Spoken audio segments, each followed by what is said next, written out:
And welcome back to Flashpoints. I'm Bob Orr. Joining me, as he always does, is Juan Zarate. Nice to see you again, Juan. Great seeing you too, Bob. Let's talk a little bit about this terrible attack that happened in Pakistan. This is the Pakistani Taliban turning their terrorists on their own people in a school. Yeah. What you've had is an ongoing battle between the Pakistani military and the Taliban, and some fairly fierce battles in the western part of the country, the federally administered tribal areas where the Taliban has a hold. What you saw with this horrific attack on the military school and the children was the Taliban's reaction to what has been some fairly sustained pressure from the Pakistani military. They wanted to make a point. If the Taliban is going to be attacked the way that it has by the Pakistani military, they're going to respond, and they're going to respond viciously as they did.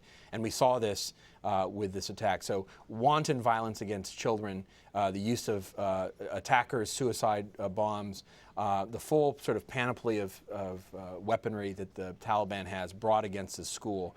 And what you had really is kind of a replay of Beslan, with a number of children massacred at the hands of terrorists. This is as bad as it gets. I mean, this is a response to what looked like a pretty positive development.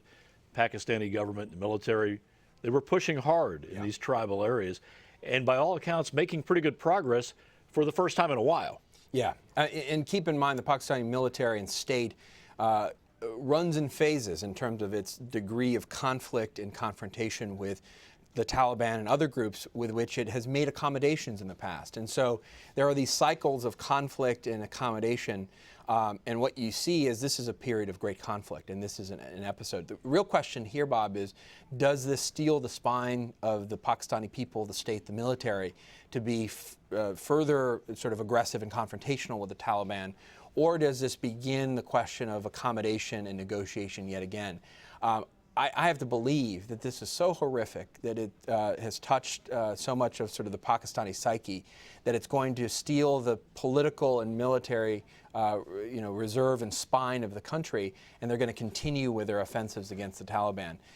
This is a real question, though. What happens as we move to 2016, the drawdown in Afghanistan of NATO and U.S. forces?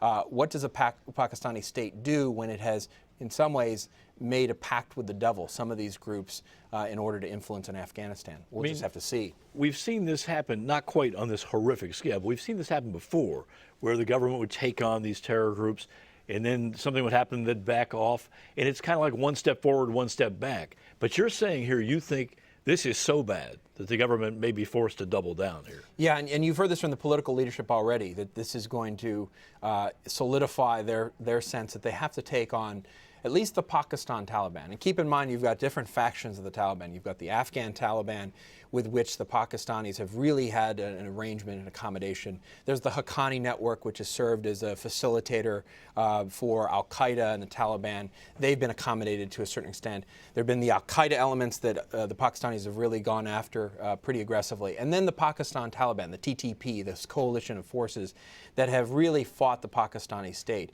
And it's with that final group that you've had this battle, and this is the group that engaged in this horrific attack. And I think really what you see is the Pakistani state having to come to grips with the fact that they're going to have to eliminate this threat within their country.